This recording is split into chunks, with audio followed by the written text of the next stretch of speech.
যতক্ষণ না ছেলেটা বেরোচ্ছে আমি তো ঢুকতেও পারবো না। কি হবে যদি অনেকক্ষণ থাকে? অর্জুন দা গো, এই নাও তোমার চা আর টিফিন। তিতলি রানী নিজে হাতে বানিয়ে দিয়েছে তোমার জন্য। আর ভাবো নিজের দাদাকে কি বলে জানো? বলে তুই কিন্তু এর মধ্যে এক ফোঁটাও ভাগ বসাবি না। মায়েরি অর্জুন দা, এই মেয়েটা না তোমার যারা কিচ্ছু বোঝে না। আর কি মানে সময় নেই আমার কাছে। আচ্ছা শোন, বাড়ির অবস্থা তো খুব খারাপ, কি বুঝছিস? কোন কয়েকটা দিন তোমার গা ঢাকা দিয়ে থাকতে হবে অর্জুন দা। ওই পুলিশের খোঁচরগুলো সব দিকে নজর রাখছে। নিজের জন্য আমার কোনো চিন্তা নেই রে, মায়ের জন্য। মায়ের একটু খেয়াল রাখিস, বুঝলি? কাকিমার খেয়াল রাখার জন্য তো আমরা সবাই আছি অর্জুন দা।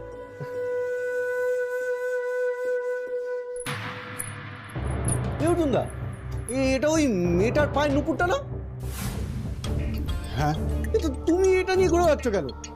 বিটলু বলছিল তুমি আবার নাকি এই নুপুরটা ওই মেয়েটাকে ফেরত দিতে যাবে। সেই এটা ফেরত দিতে গিয়ে পুলিশ অ্যারেস্ট করবে, ওটাই বাকি আছে। না মানে ইচ্ছে তো হতেও পারে, বলো? হ্যাঁ ঠিক আছে, ইচ্ছে যদি হয়। এই একদম বাজে কথা বলবি না, এক বাজে কথা বলবি না। বেরো বেরো, আর খাবারগুলো দেখে নাও কি। আমি খাবার খেয়ে নেবো ভাই, তুই বেরো বেরো বেরো, চল। অর্জুন দা, আরে হয়েছে শোনো না। চল চল চল চল।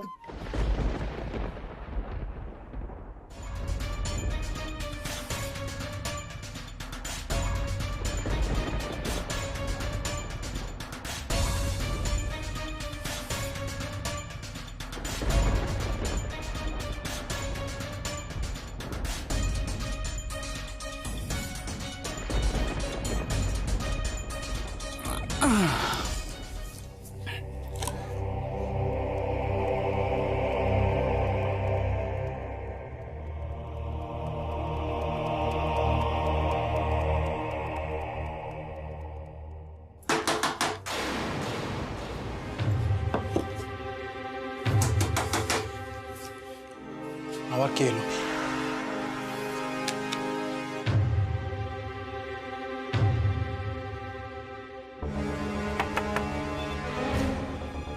কে?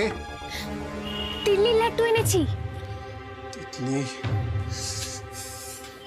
তিতলি তোকে কতবার বারণ করেছি এখানে?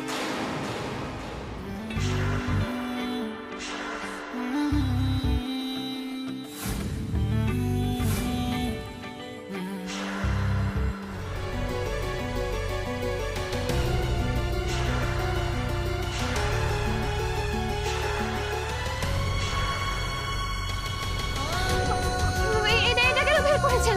আমার আমাকে ভয় করে আমি কিন্তু অজ্ঞান হয়ে যাবো। এটা সরান, এটা সরান প্লিজ, প্লিজ সরান না। আপনি ওকে ভুল বুঝছেন। আমি কিন্তু বারবার বলছি আমার খুব ভয় লাগে। সরান, এটা সরান। এটা সরান না। কেন এসেছেন আপনি? আমার আপনার সাথে জরুরি কথা আছে। ঠিক আছে, আসুন ভেতরে আসুন।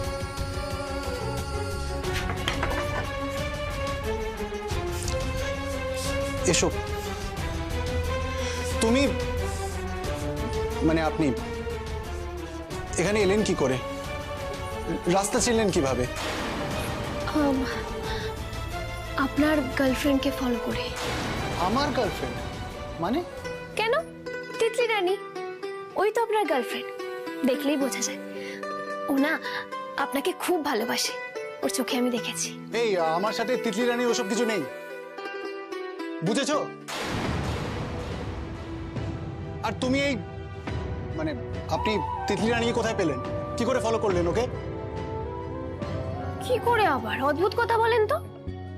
আপনার সাথে আমাকে দেখা করতেই হতো, তাই আর কোনো উপায় না পেয়ে আপনাদের বস্তিতেই চলে আসলাম। তারপর তো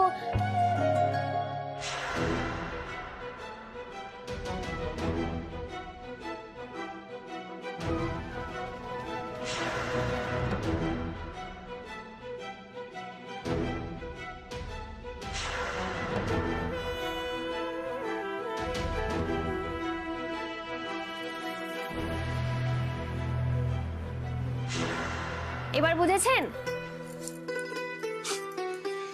যতটা বোকা তোমাকে ভেবেছিলাম ততটা বোকা নও তুমি। ভালোই বুদ্ধি আছে তো আপনার। একবার তুমি একবার আপনি, কি যে বলে কি জানি। এই যে শুনুন, হ্যাঁ আমার বুদ্ধি আছে, আমি না পুলিশের মেয়ে। হ্যাঁ, আপনার ওই 420 নাম্বারটাতে আমি ফোন করেছিলাম, পেলামই না। তাই কি করবো, বাধ্য হয়ে আপনার সাথে দেখা করতে এখানে আসতে হলো। এই এই এই এই এই তুমি তুমি পুলিশ নিয়ে এসছো না? ধরিয়ে দেবে আমাকে? উফ, আপনি তো সাংঘাতিক সন্দেহবাদী। আমি কত কাঠখড় পুড়িয়ে এখানে আসলাম, দুর্গাদা তারাদা দুজন পুলিশের চোখে জাস্ট এইভাবে ধুলো দিয়ে বেরিয়ে এসেছি। আমি নাকি আনবো পুলিশ? আপনার মাথায় না একটুও বুদ্ধি নেই। শুনুন, এইটুকু অন্তত এইটুকু মানুষকে বিশ্বাস করতে শিখুন। এটা বিশ্বাস করা যায়? আপনাকে একজন কিডন্যাপার কিডন্যাপ করলো আর ছাড়া পাওয়ার পরের দিনই আপনি হেঁটে কিডন্যাপারের কাছে চলে আসলেন। শুনেছেন এরকম কোনোদিনও হয়? সে তো কিডন্যাপারও কিডন্যাপ করে তাকে টর্চার না করে তাকে সন্দেশ খাওয়ায়, চোট লাগা জায়গায় মলম লাগিয়ে দেয়, নিজে গাড়ি করে বাড়ি ফিরিয়ে দেয়। এরকমটাও না আমি কখনো শুনিনি, কিন্তু তাই বলে কি সেটা হয়নি? ঠিক আছে ঠিক আছে, যা বলবেন তাড়াতাড়ি বলুন, বলে বাড়ি চলে যান। শুনুন না, বলছি সেদিন যখন আপনি আমাকে রাহুলের বাড়ির সামনে ছাড়লেন, আপনি জিজ্ঞেস করেছিলেন না যে সবটা আগের মতো থাকবে তো?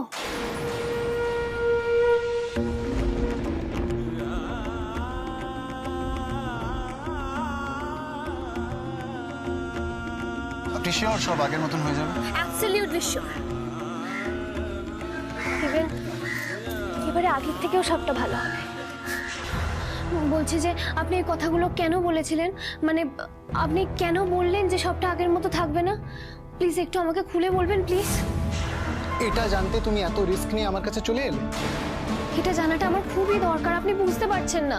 তুমি সত্যিই নিজে বুঝতে পারছো না মানেটা? আমার কাছে এসছো আমি হাতে ধরে মানেটা বুঝিয়ে দেবো বলে? সত্যি তো, একজন ক্রিমিনাল আর আমায় কি বোঝাতে পারে, কিন্তু আমার গার্জিয়ান এঞ্জেল তো আমার। একদম না, এই প্লিজ আমাকে এই এঞ্জেল টেলজেল বলবেন না। এঞ্জেল বলে কিছু হয় না, বুঝেছেন? কি বদলে যাওয়ার কথা বলছিলেন তাহলে একটু বলুন। আপনাকে আমি আর ডিস্টার্ব করবো না, আপনি শুধু এই উত্তরটুকু দিন, তারপর আমি চলে যাবো এখান থেকে, আর একটু ডিস্টার্ব করবো না। তুমি আমার কথার উত্তর দাও আগে। কি? আমি তোমাকে রাহুলের কাছে পৌঁছে দিয়ে এসেছি 2 দিন আগে। তোমাদের বিয়েটা এখনো হয়নি কেন?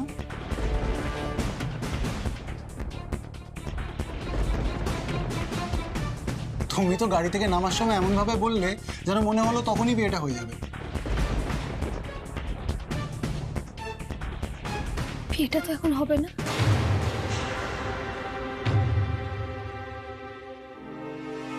রাহুলদের গুরুদেব বলেছেন যে আগে আমার শুদ্ধিকরণ করাবেন, তারপরে বিয়ের ডেট ফাইনাল করা হবে।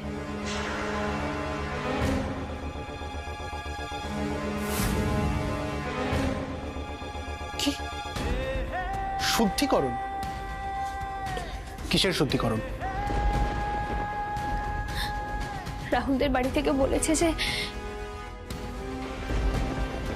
দেখো, বুঝতেই তো পারছো অবিনাশ, বিয়ের দিন মেয়েটা কিডন্যাপ হয়ে গেল, তারপর দুটো রাত বাড়ির বাইরে ছিল। তাই গুরুদেব বললেন যে রাহুল আর মিলিমায়ের বিয়েটা হওয়ার আগে মিলির যদি একটা শুদ্ধিকরণের ব্যবস্থা করা যায় আর কি।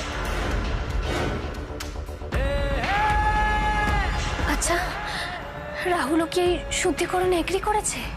মিলি, তুমি তো রাহুলকে খুব ভালো করে চেনো, তুমি তো জানো যে ও গুরুদেবকে কতটা ট্রাস্ট করে। কি বলছেন কি আপনি? ওরা বললো আর আপনি মেনে নিলেন? এত বড় অন্যায়টাকে? এটা অন্যায় কিনা আমি জানি না, কিন্তু ওরা তো আমাকে বিশ্বাসই করতে পারছে না। আর বিশ্বাস করবেই বা কিভাবে? একজন কিডন্যাপার আমাকে কিডন্যাপ করে নিয়ে গিয়ে সন্দেশ খাইয়ে মলম লাগিয়ে আমার কোনো ক্ষতি না করে নিজে গাড়ি করে ফেরত দিয়ে গেছে। এটা কি বিশ্বাস করা যায়? আপনি ওদের জায়গায় থাকলে এটা বিশ্বাস করতেন?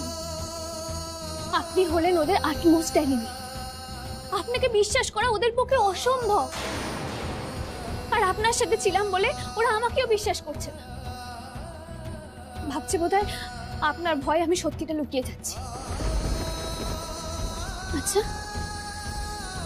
আপনি তো রাহুলের বাড়ি চেনেন, আপনি পারবেন ওদেরকে গিয়ে বলতে যে আপনি আমার সাথে কিছু করেননি?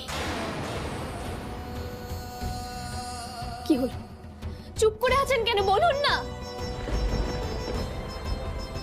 বুঝেছি, পারবেন না তো।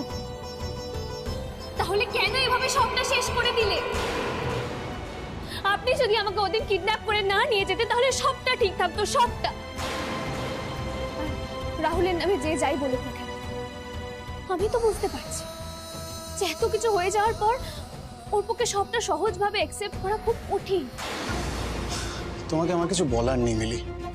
তুমি এতটাই অন্ধ যে এখনো রাহুলের অসুবিধা দেখছো, ওকে ভালো ভাবছো। ও যে তোমাকে অপমান করছে সেটা তুমি বুঝতেই পারছো না। আমি আপনাকে বলেছি না, আমার ভালো মন্দ নিয়ে আপনার ভাবার কোনো দরকার নেই। আর এই যে শুনুন, আপনি এবার কিডন্যাপ কেন করেছিলেন বলুন তো? কেন? আর যখন করলেনই তখন ছাড়লেন কেন আপনি আমাকে? তখন তো খুব প্রাউডলি বলেছিলেন যে আমায় কিডন্যাপ করে আপনি নাকি আমায় বাঁচালেন। কোথায় বাঁচালেন আপনি আমাকে? শুধুমাত্র আপনার কারণে আমার আর রাহুলের মধ্যে অবিশ্বাস তৈরি হয়েছে। বাহ, আপনি তো দেখছি সত্যিই বোকা। আপনি এখনো রাহুলকে জাস্টিফাই করে যাচ্ছেন। আপনি বুঝতে পারছেন ও আপনাকে অপমান করছে। এটা রাহুলের ভালোবাসার নমুনা। আর শুনুন, কেউ যদি কাউকে ভালোবাসে আর যাই হোক সেই ভালোবাসার মানুষকে অবিশ্বাস করবে না। ওটাই ভালোবাসার ফার্স্ট রুল। আপনারা বুঝবেন না, আপনি চন্দ্রা সব এক ধাতুতে গঠন। চন্দ্রা আপনার দিদি? দেখলে মনে হয় নিজেদের সম্মান বিকোনোর কম্পিটিশনে নেমেছেন আপনারা। আপনারাই সমাজে মেয়েদের এই অবস্থার জন্য দায়ী। আপনাদের মতো মেয়েদের জন্যই মেয়েদেরকে ছোট চোখে দেখা হয়। কিছু স্বার্থলোভী মানুষ মেয়েদের ব্যবহার করার সাহস পায়। আর দাঁড়িয়ে থেকো না, প্লিজ যাও। যাও গিয়ে শুদ্ধিকরণ করে বিয়ের পিড়িতে বসে পড়ো, যাও। আর হ্যাঁ, আমার আস্থানাটা তো জেনেই গেছো, যাও গিয়ে বাবাকে বলে দাও। আমি কাউকে কিচ্ছু বলবো না। আমি এসেছিলাম শুধুমাত্র ক্ল্যারিটি পেতে। তাই দেখে তো মনে হলো না। আপনার কাছে তো প্রশ্ন এবং উত্তর দুইই আছে। আমার কাছে নতুন করে কি জানতে চাইছেন আপনি? আমার সব কেমন গুলিয়ে যাচ্ছে, আমার কোনো হিসেব মিলছে না, কোনো হিসেবটা। আপনি বুঝতে পারছেন না অর্জুন, আপনি আমায় বাঁচাতে কিডন্যাপ করলেন, তারপর নিজেই বাড়ি ফিরিয়ে দিলেন। তারপর একবার ফিরেও দেখলেন না যে আমি কেমন আছি, বেঁচে আছি না মরে গেছি। যে মানুষটাকে ভালোবাসলাম সে আমাকে অবিশ্বাস করলো, বলেই দিল যে শুদ্ধ না হলে নাকি বিয়ে করবে। আপনারা সবাই শুধু নিজেরটা বলে খালাস। তারপর মিলির কি হলো কেউ জানতে চায় না, কেউ না। যে মেয়েটা জীবনে একটাও ভালো দিন দেখেনি, যার একটাও জন্মদিন আনন্দে কাটেনি, ছোটবেলায় মাকে হারিয়েছে, বাবা থেকেও নেই, যার বন্ধুরা শুধু তাকে দরকারে ব্যবহার করেছে, কোনোদিন ভালোবাসেনি। রাহুলের সাথে দেখা হওয়ার আগে পর্যন্ত কেউ মুখ ফুটে বলেনি পর্যন্ত যে মিলি আমি তোমাকে ভালোবাসি। এই কিডন্যাপিং, শুদ্ধিকরণ, এই সব কিছুর পরে যে মিলি কোথায় গিয়ে দাঁড়াবে আপনারা কেউ ভাবলেন না। আপনি না রাহুল। কারণ মিলি আসলে বাঁচলো কি মরলো আপনাদের কারণ না কিচ্ছু যায় আসে না। আমি এখন বুঝে গেছি আমি একেবারে একা, আমার আর কেউ নেই, কেউ না।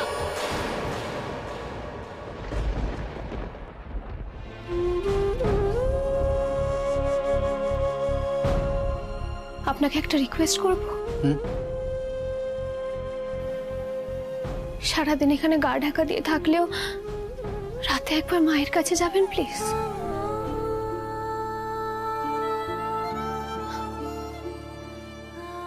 আপনি বলছিলেন না আপনার মা বাড়িতে খাবার নিয়ে বসে থাকে আপনার জন্য। আপনি বাড়িতে না গেলে না মায়ের খুব কষ্ট হবে।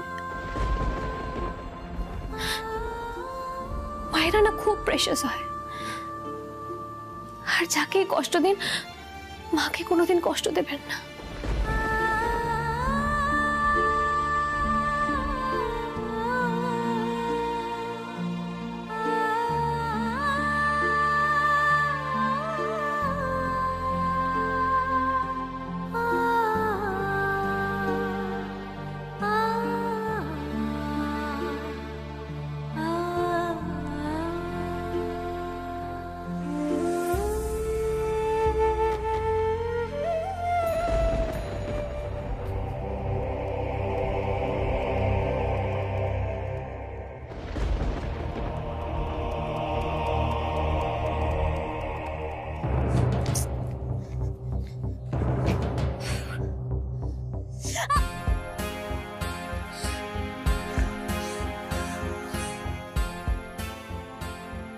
জুতোটাকে এখন ছিঁড়তে হলো।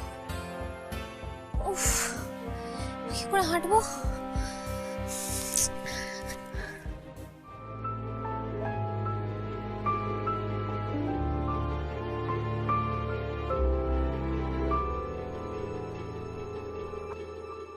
মন একে একে দুই, একাকার আমি তুই। আমার না ওগুলো খুব ভালো লেগেছে, আমি কটা কিনবো, কিন্তু টাকা আনিনি। আপনি টাকা দিলে আমি আপনাকে পরে দিয়ে দেবো। একটু হাস। দাদা, পাঁচটা বেলুন দেবেন, কিন্তু শুধু লালগুলো। গার্লফ্রেন্ডের জন্য নিচ্ছেন স্যার?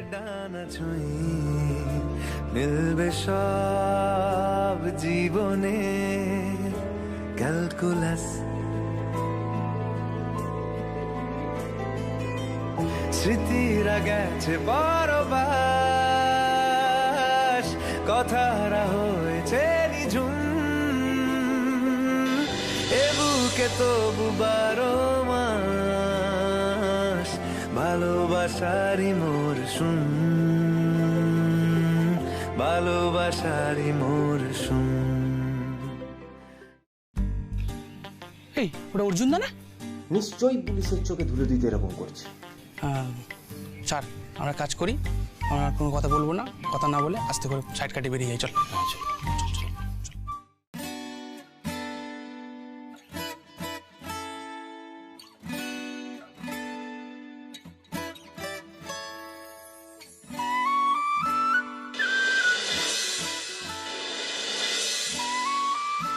না না, এটা ঠিক না। আমি এটা চাইনি মিলি। আমি চেয়েছিলাম যে আপনি রিয়েলাইজ করুন আর রাহুল ভয় পাক। আপনি মরবেন না বাঁচবেন এটা কোনো কথা হলো? এত দুর্বল, এত সরল আপনি। সত্যি কাকে যে ভরসা করবেন, কার কাছে গিয়ে যে দাঁড়াবেন।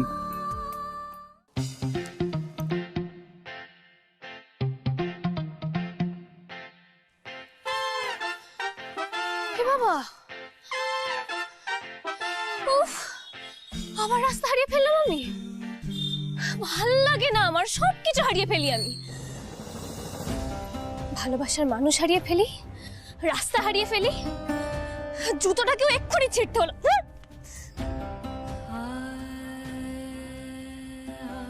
মা ছোটবেলায় বলতো না, প্রিন্সেস জঙ্গলের মধ্যে দিয়ে যাওয়ার সময় নুড়ি ফেলে ফেলে যেত যাতে ফিরে আসতে সুবিধা হয়। আমাকেও না সেটাই ফেলতে হতো, কিন্তু রাস্তা তো আমি তো কিছুই বুঝতে পারছি না, সব এরকম গুলিয়ে যাচ্ছে কেন, তারপর পায়ে লাগছে এরকম। এতক্ষণে যদি বাবা জানতে পেরে যায় যে আমি ঘরে নেই, তাহলে তো তুলকালাম অশান্তি হবে। হে বাবা, কি করবো আমি? বাবা বয়া, ওরা তো নিশ্চয়ই খুব টেনশন করছে আমার জন্যে। ফোন করবো একটা? না, ফোন করলেও তো বাবা খাবো। হে ভগবান, কোন দিকে যাবো আমি? রাস্তাটা চিনিয়ে দাও না প্লিজ, আমি তো কিছুই বুঝতে পারছি না, কিছুই চিনতে পারছি না। কি করবে আবার, কোন দিকে যাবো? অনেক দেরি হয়ে যাচ্ছে তো। এই রাস্তাটা? না না না,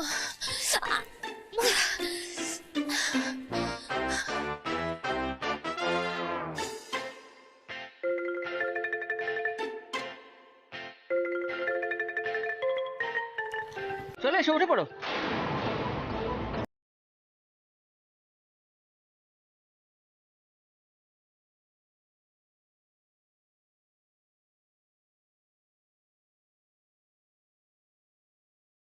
রাস্তায় ভেবে একা একা বসেছিলে, কি হয়েছে তোমার?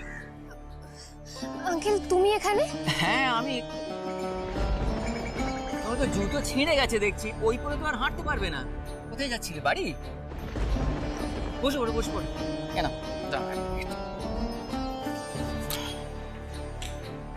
সাবধানে বসো। হ্যাঁ, তোমার তো এসবে বসার অভ্যেস নেই। করে ফেলো, দাঁড়া। পারবে তো পড়তে? না, ওটা পড়ো, পড়ে বসে পড়ো।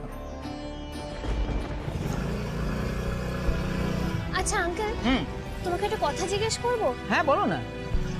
আমি যে রাহুলের মাকে মাম্মা বলে ডাকি, কিন্তু তোমাকে কখনো বাবা বলে ডাকিনি, এটা তোমার খারাপ লাগেনি? আগে বলো আমায় বাবা বলে ডাকুনি কেন, তারপর বলবো। আসলে তুমি তো একটু গম্ভীর, মানে সবসময় বই নিয়ে থাকো, আমার সাথে তেমন একটা কোনো কথাও বলো না। আমি ভেবেছিলাম তুমি বোধহয় আমাকে পছন্দ করো না, তাই আর বাবা বলার সাহস হয় না। না রে মা, তোকে আমি আসলে খুবই ভালোবাসি জানিস তো, আর তাই জন্যেই বেশি কাছে টানিনি। আসলে কি জানিস মিলি, আমার ভালোটা সয় না রে। যারাই আমার কাছে এসেছে থাকেনি, আর দূরে চলে গেছে, হারিয়ে ফেলেছি তাদের জানিস। ও আঙ্কেল, আমারও তো তাই গো। আমি যাদেরকে ভালোবাসি তারা সবাই আমায় ফেলে রেখে চলেছে, যেমন আমার মা। সেই জন্যই তো রাহুলকে এতটা আঁকড়ে রাখতে চাই।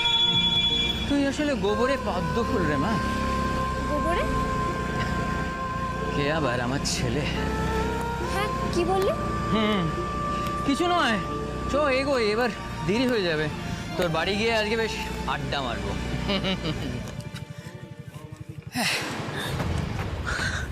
আঙ্কেল, কি? এটা তো রাহুলের গাড়ি। ও বোধহয় জানতে পেরে গেছে যে আমি কাউকে না বলে বেরিয়েছিলাম, নিশ্চয়ই সবাই মিলে খোঁজাখুঁজি শুরু করে দিয়েছে। কি করবো এবার আমি? না না, কিচ্ছু হবে না, আস্তে সবাই আস্তে, আমাকে আস্তে, না, তুমি এটা ধরো, আমি ভিতরে গেলাম। এসো, আগে সাবধানে। তুমি এসো। হ্যাঁ, তোমরা সারাদিন কি করো? কি করো তোমরা? আরে এই তারাপদ দুর্গাপদ, এই দুটোকে যেও কিচ্ছু হবে না। আমি অন্য ব্যবস্থা করব, অন্য ব্যবস্থা আমাকে করতেই হবে। দাদা, দাদা, মিলিকে কি করে খুঁজে পাবো সেইটাকে পাবো না, আর কিছু করতে হবে না। এইভাবে বেরিয়ে চলে যায়, একবার ভেবে দেখেন এতগুলো মানুষ ওর জন্য টেনশন করছে। রাহুল, রাহুল, আমি আর কিছুক্ষণ দেখবো, প্রয়োজনে আমি ফোর্স নিয়ে বেরোবো, এক্ষুনি বেরোবো। রাহুল,